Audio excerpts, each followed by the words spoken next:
자, 그 다음은 카라색의 요구 통제 모델에 대해서 볼게요. 이 카라색이란 사람은 요구 통제 모델을 이야기를 했습니다. 어떤 요구가 있죠. 그 요구와 통제 간의 용호작용에 의해서 스트레스가 발생한다 라고 이야기를 했어요. 여기서 요구는 우리 생활에서 필요로 하는 어떤 직접 능력이나 업무 부하량 이러한 것들을 요구라고 이야기를 합니다. 그러면 통제는 개인의 자율성과 그리고 내가 여러 가지 기술을 사용할 수 있는 결정 권한, 이것을 조합한 개념을 통제라고 이야기를 한다는 거죠. 다시, 요구는 내가 생활에서 필요로 하는 어떤 지적 능력이나 업무 부하량. 그러니까 어떤 업무를 하려면 지적 능력이 필요하죠. 그죠? 근데 업무를 또 많이 주고 적게 주고 이러한 것들이 요구고, 통제는 나의 자율성과 내가 어떤 것을 결정할 수 있는 결정 권한, 이거를 이야기를 한다는 거죠. 그래서 직무 요구, 직무에서 요구를 보면 어떤 개인에게 부여된 업무 부하량, 업무량이나 아니면 부과된 세금 이런 것처럼 새롭게 적용해야 하는 스트레스의 출처를 이야기를 한다는 거죠. 이 요구 통제 모델에서는 충분한 통제력이 없이 과다한 요구가 많을 때, 내가 통제력이 없어요. 근데 나한테 일은 많이 시켜. 그러면 짜증나죠, 그죠? 그래서 긴장을 초래하고, 그리고 내가 통제가 높은 경우 요구와 긴장 간에는 아무런 관계가 존재하지 않는다. 무슨 말이냐면 내가 나를 잘 컨트롤할 수 있어요. 그리고 내가 어떠한 거를 결정할 수 있는 권한이 있다는 거죠. 그러면 별로 스트레스를 안 받는다는 거예요. 그래서 다시 말하면 통제가 낮을수록 혹은 요구가 증가할수록, 그죠? 통제가 낮고 결정 권한이 없고 근데 일이 많아지고 그러면 스트레스가 증가한다. 그죠? 그래서 여기는 그 예를 좀 드러났네요.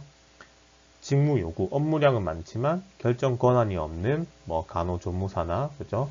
뭐 조립 라인에 일하는 사람이나 뭐 음식점이나 편의점에서 일하는 사람들이나 이러한 사람들, 그런 사람들 스트레스를 많이 받는다라고 이 요구 통제 모델에서는 이야기를 하고 있습니다. 하지만 뭐 직무 요구가 적거나 많거나라고 관계없어요. 여기선 직무 요구가 적지만이라고 했지만 크게 관계없습니다. 직무 통제가 높은 사람들, 의사나, 그죠? 그리고 뭐 사업가들, 뭐 사장님, 그죠? 건축가 이런 사람들은 스트레스를 크게 안 받는 직업이다라고 여기서는 이야기를 하고 있어요. 실제랑은 다를 수도 있습니다. 이 요구 통제 모델에서 하는 이야기예요. 그죠? 그리고 수동적 직업, 직무 요구와 직무 통제가 둘 다 낮은 수동적 직업, 그리고 직무 요구도 높고 직무 통제도 높은 직업을 능동적 직업이라고 이야기를 했습니다. 그래서 이 그래프 이해 가시죠? 그죠? 이 그래프 잘 이해하셔야 됩니다. 내가 통제를 잘 할 수 있으면 크게 스트레스를 안 받는다. 근데 내가 결정 권한이 없으면 스트레스 수준이 높아질수록 긴장도 올라간다 라고 이해를 하시면 됩니다. 그래서 이 카라색하고 데오렐이라는 학자가 이 모델을 검증하기 위해서 직무 내용 설문지라는 것을 개발을 했습니다. 이 하위 차원에서는 역할 과부하와 그리고 역할 갈등으로 측정하는 어떤 직무 요구 차원이나 기술 활용도, 의사결정 범위 이런 것들로 구성된 직무 통제 차원이 있고, 그리고 뭐 우울증이나 불면증, 불만 이런 거와 같은 건강 문제 차원, 직무 통제 차원과 건강 문제 차원, 이걸로 분류가 되어 있습니다. 그래서 이 직무 내용 설문지를 가지고 미국하고 스웨덴의 근로자의 스트레스 상태를 연구를 해봤다는 거죠. 그러니까 스트레스가 심장계 질환에 악영향을 미치고 있더라. 특히나 높은 직무 요구와 낮은 직무 통제 조건을 가진 근로자에게서 우울증과 정서적 탈진과 같은 심리적 긴장뿐만 아니라 생리적인 문제도 나타나더라라고 이야기를 했습니다. 자, 그 다음에는 이 간호사를 대상으로 또 요구 통제 모델을 검증을 해봤네요. 개인적 통제감이 낮고 그리고 많은 양의 업무 요구가 있다고 지각한 간호사들이 있습니다. 내가 할 수 있는 게 없어요. 근데 일은 많아. 이러한 사람들은 더 자주 병에 걸렸고 건강관리를 위한 비용이 더 많이 쓰였다. 그래서 조직에도 손실을 초래한다라고 이러한 결과가 나타났습니다. 그래서 직무 요구가 높고 그 직무 통제 조건은 굉장히 낮아요. 이럴 때는 개인뿐만 아니라 속한 조직에도 악영향을 미친다라고 이 연구 결과를 해석을 할 수가 있습니다. 아까 우리가 능동적 직업, 수동적 직업에 대해서 이야기를 했습니다. 그래서 이 능동적 직업, 직무 요구와 통제가 모두 높은 의사나 관리자, 이러한 능동적 직업이 있는 경우에는 이러한 사람들은 뭔가 좀 한마디로 돈 많고 결정권이 높은 사람들 보면은 뭔가 좋은 취미 생활도 하고, 그죠? 여가 활동도 좀 잘 즐기고, 그죠? 건강도 좀 다른 사람들과 좋은 것 같고, 그런 게 보일 때가 있잖아요. 그죠? 그래서 본인의 스트레스를 잘 관리할 수 있다라는 거죠. 그래서 또 내 직무에 필요한 자원이나 기술, 그리고 의사결정 이런 것들을 통제를 할 수 있기 때문에 직무 만족도도 굉장히 높다라고 이러한 연구도 있었습니다. 그 다음 이 통제, 요구 말고 통제와 관련된 것들 중에서 이 스트레스를 완화시켜주는 어떠한 변수로는 자기 효능감이라는 게 있습니다. 그러니까 자기 효능감이 높은 사람들, 이 사람들은 업무 부하량이 많더라도 신체적, 심리적으로 괜찮다. 그래서 직무 긴장에 별다른 영향을 미치지 않는다. 라는 연구도 있습니다. 근데 이 요구 통제 모델은 모든 사람들에게 모든 조건에서 다 지지를 받는 건 아니에요. 그래서 부분적으로만 지지를 받을 때가 있습니다. 그 다음 어떠한 그 종업원, 근로자를 가지고도 연구를 또 많이 하기도 했습니다. 이 어떤 일반적으로 일을 하는 그 근로자나 종업원들 이런 사람들을 대상으로 한 연구에서는 내가 그 근로자라고 생각하고 내가 직접적으로 수행하는 그 과제를 가지고 했을 때는 요구 통제적 모델이 입증이 되었어요. 근데 일반적 과제, 내가 직접 하는 게 아니라 일반적 과제를 측정하니까 전혀 다른 결과가 나타났다. 그래서 이 요구 통제 모델은 부분적으로만 지지를 받는다라고 이야기를 하고 있습니다. 자, 그 다음 에드워드가 이야기하는 개인 환경 적합 모델에 대해서 보겠습니다. 이것은 개인과 환경 간의 적합이 되는 정도에 따라서 개인이 지각하는 스트레스 양이 결정된다라고 이야기를 하고 있어요. 이 적합도가 높은, 개인과 환경의 적합도가 높은 조건은 개인의 기술과 능력이 직무나 환경에서 필요로 하는 어떤 요구와 잘 맞춰질 때나 혹은 조화로울 때 일어난다고 이야기를 합니다. 무슨 말이냐면 여기 이해가 잘 나와 있어요.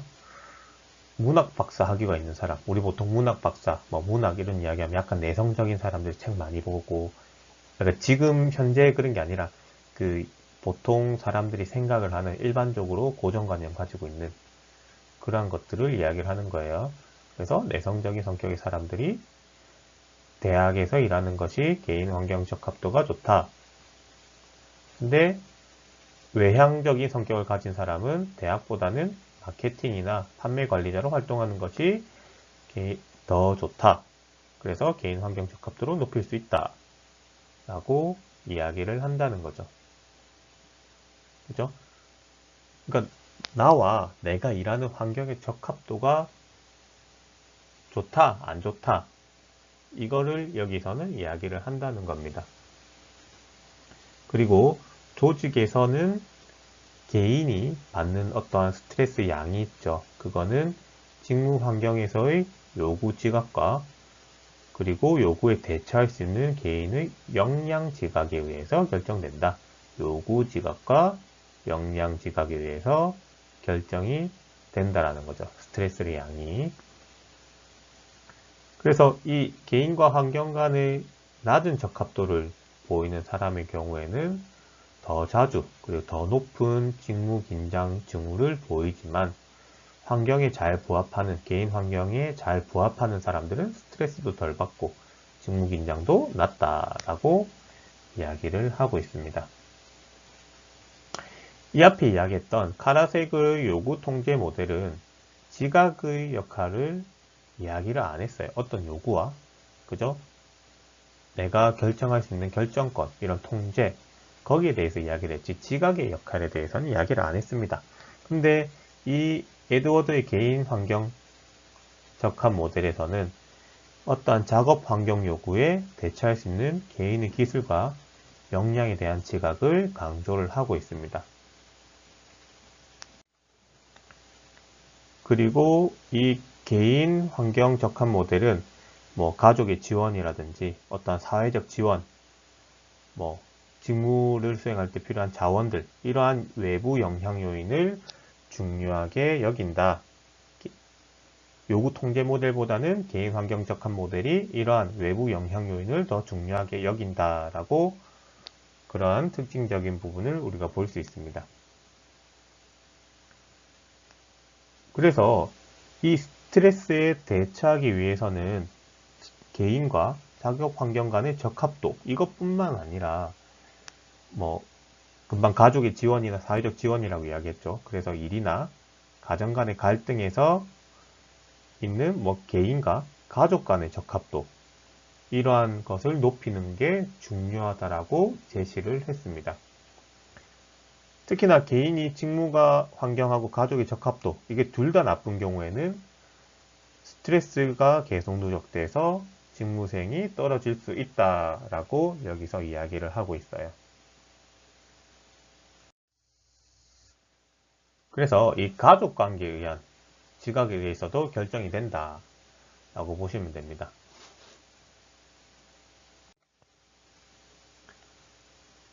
그래서 이 또 보시면 개인과 조직 간의 적합도가 있어요. 그러니까 내가 일하는 곳과 내가 적합도가 높은 경우가 있죠. 여기 이 직장 나한테 진짜 신의 직장이고 정말 이 직장에 오길 잘했어. 여기서 일하길 잘했어. 그런 조직들이 있을 수가 있습니다. 그래서 개인과 조직 간의 적합도가 높은 그런 것들, 높다고 지각한 사람들은 조직에 대해서 동일시가 생기는 거죠. 동일시. 조직 동일시가 생긴다는 거죠. 쉽게 말해서 이건 내 거야. 내가 뼈를 묻은 직장이야. 이런 동일시가 생긴다는 거죠. 뼈를 묻고 싶다는 생각이 들기 때문에 계속적으로 재직하려는 의도가 강하게 나타나죠. 그죠? 하지만 진짜 언제 그만두지 하는 그런 내가 여기 언제 그만두지? 이 적합도가 낮다고 지각하는 사람들은 스트레스 굉장히 많이 받습니다. 왜? 빨리 그만두고 싶으니까. 일을 안 하고 싶으니까. 여기서 더 이상 일하다가는 내가 암 걸릴 것 같으니까. 그죠? 그런 사람들은 직무 불만족도 높고 그리고 이직 의도도 굉장히 높다라고 하고 있습니다. 그렇겠죠, 당연히. 그래서 이 직무와 개인 간의 적합도가 좋다고 지각하는 사람들도 있어요. 직장 말고 직무와 개인의 적합도가 좋다고 생각하는 사람들은 직무 만족도도 좋고 조직 몰입도 높다는 거죠. 그리고 스트레스도 별로 안 받는다. 내가 천직이야. 그렇기 때문에 이 조직에서 내가 집중해서 일을 할 수 있어. 그러면 스트레스를 별로 안 받을 수도 있죠. 그죠? 그래서 뭐 조직에선 당연히 어떠한 새로운 사원을 선발할 때는 이 사람이 앞으로 맡을 직무나 그리고 우리 조직과 어느 정도 잘 맞는지 그러한 것들을 과정을 거쳐서 쉽게 말해서 안 그만둘 사람을 구한다는 거죠. 그래서 이러한 지원자를 선발을 해라 라고 여기서는 이야기를 합니다. 자, 또 그 다음에 개인과 환경 간의 적절하지 않는 적합이 있어요. 거기서부터 오는 스트레스로부터 나를 보호하기 위한 기제들이 있습니다. 사회적 지원이라고 여기서는 이야기해요. 무슨 말이냐면 내가 월말까지 마감을 해야 돼요. 그죠? 마감을 해야 되는데 일이 너무 많아서 아니면 내가 너무 개인적으로 바빴어요. 어떡하지? 마감 못하면 어떡하지? 근데 나를 도와주는 동료들이 있다는 거죠. 그 사람들이 나를 도와주고 이렇게 하면 거기에 대한 스트레스를 줄일 수 있겠죠. 그죠? 그래서 개인의 선호나 가치, 능력 정도에 따라서 스트레스를 받는 정도도 다르다라고 여기는 이야기를 하고 있습니다. 자, 그 다음은 스트레스 대처에 대해서 볼게요. 스트레스 대처. 이 스트레스를 받게 되면 거기에 대한 대처가 있습니다. 아까 우리가 맞서 싸운다든지 아니면 회피한다든지 본인이 어떤 방법을 선택을 할 수 있죠. 대처를 할 수 있다는 거죠. 그래서 여기서 조금 더 괜찮은 말로 이야기를 하면 스트레스에 직면한 유기체가 나의 안녕을 위협받게 되면 어떠한 형태로든 평형을 유지하려고 노력을 합니다. 그리고 그와 동시에 거기에 대응하는 어떠한 행동을 하게 돼요. 그래서 인간은 어떠한 갈등이나 욕구 불만이 생기면 이것을 해소하기 위해서 스트레스를 받으면 그것을 풀기 위해서 대처 방안을 강구를 하게 됩니다. 이 스트레스와 대처에 대해서 좀 볼게요. 다시 이 대처가 몇 가지 특징이 있습니다. 이 스트레스와 대처는 역동적인 과정에 있는 관계가 있다. 그리고 우리가 하는 대처들, 뭐 회피한다든지 맞서 싸운다는 건 이런 거는 일회적인 것, 일회용이 아니라는 거죠. 개인과 환경이 서로 영향을 주면서 반복해서 일어납니다. 반복해서 일어나는 어떤 일련의 반응이다. 그리고 스트레스 환경에 대한 많은 행동과 반응을 포함한다. 회피할 때 그냥 눈만 감는 사람도 있고, 그죠? 여러 가지 행동이 있겠죠. 여러 가지 반응도 있고, 몸을 돌리는 사람도 있고, 아예 그 자리를 벗어나는 사람도 있고, 그죠? 그리고 이 스트레스 사건에 직면했을 때 자발적으로 취해지는 행동이나 분노, 우울, 이러한 정서적 반응들도 대처라고 간주를 하고 있습니다. 그럼 이 대처의 이론적 배경에 대해서 한번 볼게요. 전통적 접근이 있습니다. 전통적으로 보면 먼저 생물학적으로 접근을 합니다. 생물학적 접근. 이 대처는 생물학적 접근에서 봤을 때 대처는 혐오적인 환경 조건을 통제함으로써 심리 생리적 장애를 저하시키는 행위라고 이야기를 했습니다. 그래서 위협에 어떠한 반응을 보이는지 이게 스트레스의 표현이라고 했습니다. 그리고 이 생물학적 관점에서 중심 주제는 충동이나 흥분, 여기에 관한 것이고 도피하고 회피 행동에 중점을 두고 있습니다. 하지만 이 생물학적인 접근의 문제점이 있어요. 생물학적으로 회피하거나, 그죠? 이런 것들만 이야기를 하지, 인지적 대처나 방어한다. 그죠? 인지적 대처나 방어, 이런 것처럼 인간의 중요한 전략에 관해서는 생물학적인 접근으로는 알 수가 없다. 그래서 정신분석적 자아심리학을 한번 볼게요. 이 관점에서 보는 대처는 문제를 해결하고 그러면서 스트레스를 해소시키는 현실적이고 융통성 있는 사고와 행위를 대처라고 이야기를 합니다. 인간과 환경의 관계에 대한 어떠한 지각 방식과 사고 방식에 초점을 두었어요. 위의 생물학적인 접근은 도피와 회피 행동에 중점을 두었으면 여기서는 지각 방식과 사고 방식에 초점을 두었습니다. 근데 실질적인 대처 과정을 잘 예언을 할 수가 없어요. 실질적으로 이 사람이 어떻게 대처할지 모른다는 거죠. 정신분석적으로 봤을 때는. 그죠? 사람 속은 모르는 거예요. 뭐 이런 말이 있죠. 열길 물 속은 알아도 한길 뭐 그럴 거 있잖아요. 말이 잘 안 나오네 갑자기. 어쨌든 뭐 그 사람의 마음속은 모른다. 그죠? 그리고 개개인이 실제로 대처하는 방식이, 그죠? 실제로 대처하는 방식이 복잡하고 다양한데 이것을 과소평가했다. 굉장히 복잡하고 굉장히 다양하잖아요. 그죠? 이러한 다양성을 과소평가했다. 자, 그 다음은 인지론적으로 한번 볼게요. 아까도 나왔어요. 사람은 동물과 다르게 인지 능력을 갖고 있기 때문에 그래서 스트레스에 더 취약하다라고 이야기를 합니다. 그래서 라자루스는 스트레스가 개인에게 미치는 효과를 스트레스 개인 자체보다는 사건 자체보다는 위협이나 취약성 대처 능력에 대한 그 사람의 평가, 인지에 더 기반을 두었다고 했죠. 그죠? 그래서 개인의 안녕을 위협하는 개인 자원에 부담을 주는 것이 스트레스라고 이야기를 했기 때문에 개인이 평가하는 환경과 개인 사이 관계로 정의를 했습니다. 자, 그래서 라자루스와 포크만의 스트레스 대처 이론에 대해서 볼게요. 네. 아까 앞서 스트레스의 정의를 내리면서 잠깐 나왔던 부분입니다. 그 내용에서 조금 더 살펴보태서 한번 볼게요. 먼저 인지평가를 합니다. 그죠?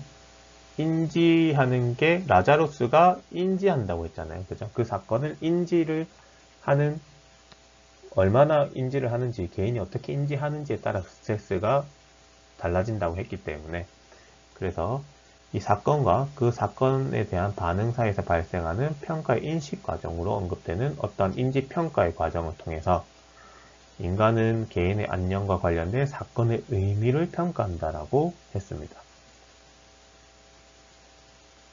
그러니까 어떠한 스트레스에 대해서 나타나는 감정적, 생리적, 행동적 반응의 결과와 그 극복된 반응이 선택, 그리고 스트레스가 많은 사건들이 영향을 미친다라고 이야기를 했다는 거죠. 그래서 1차 평가, 2차 평가, 아까도 나왔죠? 사건의 중요성을 보는 거예요. 개인적인 면에서 어떤 게 문제인지. 여기에는 인지적, 정서적, 생리적, 행동적, 사회 반응을 이야기를 한다는 거죠. 아까 우리 손해, 상실, 위협, 그리고 이 맞서 싸울 만한 것인지 이런 게 나왔죠. 그러한 세 가지 요소가 여기 있습니다. 한번 읽어보시고 그 다음 2차 평가는 마찬가지로 1차 평가를 통해서 도전적인 것, 상실, 위험 이런 것들을 평가한 다음에 내가 통제할 수 있는지 혹은 대처할 수 있는지 나의 능력에 대해서 평가를 합니다. 그래서 가능한 한 극복 방안은 무엇인지, 그죠? 그리고 내가 선택한 극복 방안을 성공적으로 적용할 수 있는 가능성은 얼마나 되는지, 이런 과정 잘 될 건지, 내 스트레스를 줄여줄 건지, 이런 것을 묻는 단계가 2차 평가다. 그리고 재평가가 있다 그랬죠? 들어가는 비용과 이익, 손익을 따지는 거예요. 그리고 1차 평가를 수정한다 그랬어요. 수정, 평가, 보완이 이루어진다고 했습니다. 그죠? 그래서 여기 또 대처에 대한 정의가 나옵니다. 개인의 자원을 초과하는 것을 평가되는 어떠한 특수한 외적, 내적 스트레스 이러한 것들을 다스리기 위해서 하는 인지적, 행동적 노력을 대처라고 여기서 다시 한 번 더 이야기를 하고 있어요. 그래서 이 라자루스와 포크만은 이렇게 대처의 정의를 내리면서 인지적, 행동적 노력이라고 했잖아요. 그래서 대처 전략으로 문제 중심 대처, 정서 중심 대처 이렇게 이야기를 하고 있습니다. 문제 중심 대처는 스트레스원을 변화시키는 데 목적이 있어요. 그러니까 그 문제를 내가 해결하려고 노력을 한다는 거죠.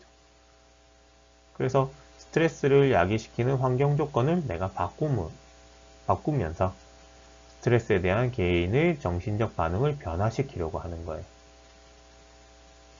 시험 잘 못 쳤어. 이 문제가 틀렸어. 그럼 그 문제를 풀 수 있을 때까지, 맞을 때까지 반복해서 푸는 거. 그게 문제 중심 대처 전략이라는 거예요. 그래서 여기에는 문제의 정의, 그리고 대안적 해결의 형성, 손상과 이익에 대한 대안의 비교 평가, 선택 실행, 이러한 과정을 포함을 하고 있습니다. 그 다음 정서 중심 대처 전략. 정서를 관리하는데, 내 마음을 관리하는데 여기에 초점을 두고 있습니다. 그래서 스트레스와 관련된 객관적 사실을 바꾸지 않고, 내가 틀린 문제를 맞추려고 하지 않고, 다시 풀려고 하지 않고, 상황의 의미를 바꾸는 것 관련이 있어요. 문제가 틀렸어. 나는 그걸 모르기 때문에 나는 못 풀어. 그러면 안 풀 거야. 그 문제를 앞으로는 안 본다는 거죠. 혹은 엄마한테 혼났어. 그럼 엄마한테 아니죠. 엄마한테 혼난 게 아니라 어떠한 스트레스를 받았어요. 문제를 못 풀었어. 문제를 못 풀어서 왜 시험 틀렸다고 우는 애들이 있었잖아요. 그죠? 그래서 막 우는 애들이 있어요. 울거나 소리 지르거나. 저주할 거야. 그죠? 이러한 것들이 정서 중심 대처 전략입니다. 그래서 이 문제 해결하고 위에 문제 중심 대처와 정서 중심 대처는 여기서는 서로 밀접한 관계가 있다고 하는 거예요. 그래서 대처 노력을 촉진, 억제할 수 있다. 이게 뭐냐면, 제가 좀 전에 시험 문제 틀리고 웃는 애들이 있다고 그랬죠. 보신 적 있을 거예요. 전교 1등이 수학 문제 한 문제 틀렸다고 울고 막 진짜 재수없죠, 그죠? 그런 애들이 울어요. 그러면 처음에는 이 친구들은 정서 중심 대처를 한다는 거죠. 그러다가 울고 나면은 문제 중심 대처로 넘어갑니다. 다음에는 다 맞추기 위해서 내가 왜 틀렸지? 그럼 그거를 다시 검토하고, 그죠? 재검해 보는 거예요. 그죠? 그래서 그 문제를 이해할 때까지 풀어본다는 거죠. 그래서 문제 해결하고 정서 중심 대처는 서로 밀접한 관계에 있다. 그래서 대처 노력을 촉진하고, 그죠? 금방 말했던 거는 촉진하는 거고. 또 풀어도 안 되네. 그럼 다음에 안 해. 이런 식으로 억제할 수도 있다는 거죠. 자, 대처 자원은 어떤 건지 한번 볼게요. 건강과 에너지. 건강한 사람이, 그죠? 확실히 대처를 잘 할 수 있고, 좀 더 잘 관리할 수 있겠죠? 그리고 에너지가 좋은 사람들, 신체적 안정이 좋은 사람들, 그런 사람들은 스트레스 상황에 투입할 에너지들이 좋죠, 그죠? 그리고 긍정적 신념, 당연한 거예요. 문제 해결 기술이 있는 사람들, 물질적 자원, 돈 많으면 사실 스트레스 좀 덜 받아요. 우리는 돈이 많아 본 적이 단 한 번도 없지만, 예를 들어서 정말 화가 나요. 스트레스 많이 받아요. 내가 먹어야 풀 수 있어. 나는 원래 먹는 걸로 스트레스 푸는 사람이야. 근데 돈이 없어.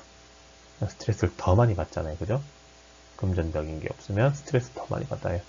내가 스트레스를 받는데 먹고 싶은데 돈이 없어서 스트레스가 더 쌓이네. 근데 돈 많은 사람들은 막 사 먹어요. 소도 사 먹고 뭐도 사 먹고, 그죠? 네, 이런 물질적 자원들. 그 다음에 사회적 기술들. 사회적으로 적절하고 효율적인 방식으로 다른 사람들하고 의사소통하고 행동하는 능력, 이런 것들. 그리고 사회적 지지. 네, 여기 오타가 있네요. 효율적인 방식인데, 그죠? 그리고 사회적 지지. 다른 사람들로부터 내가 물질적, 정서적으로 지지받는다. 스트레스 받아요. 엄마가 용돈 줘. 끝났지, 그죠? 그리고 정서적으로 친구가 내 이야기 다 들어줘. 사회적 지지를 해준다는 거죠.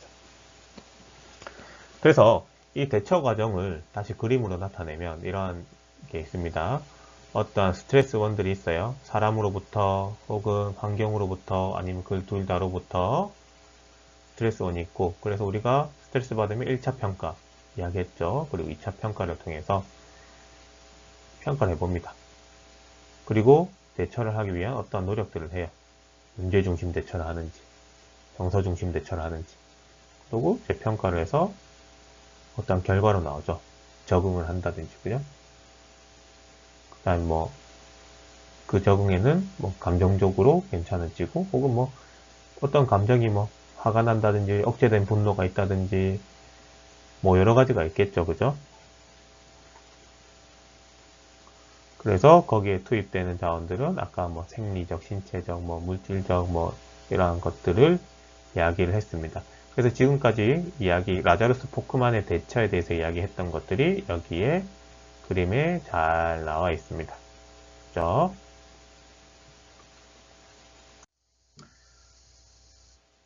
그래서 이 스트레스 대처 전략 검사를 한번 해볼 거예요. 우리가 앞 시간에 여러분들이 스트레스를 측정을 했으면 이제 어떻게 대처하는지 검사를 한번 해볼 겁니다. 라자루스 포크만은 문제중심, 정서중심 대처에 대해서 이야기를 했고, 이것은 한국판 스트레스 대처 전략 검사지인데 사회적 지지 추구, 문제 해결 중심, 회피 중심 이렇게 대처 양식을 나눠놨습니다. 그래서 총 11문항이고, 33문항이고 각각 11문항씩 있습니다.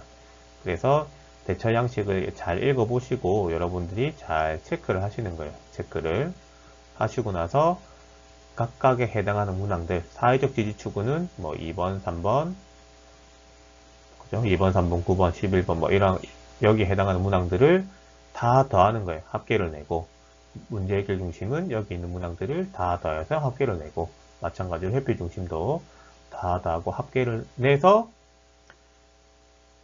사회적 지지 추구는 몇 점인지 문제 해결 중심은 몇 점인지 회피 중심은 몇 점인지 해서 저한테 과제를 제출을 해주시면 됩니다. 이거 과제도 업로드를 해주시고 카톡으로도 저한테 보내주셔야 돼요. 아시겠죠? 자, 이상으로 6주차 수업을 모두 마치겠습니다. 수고 많으셨습니다.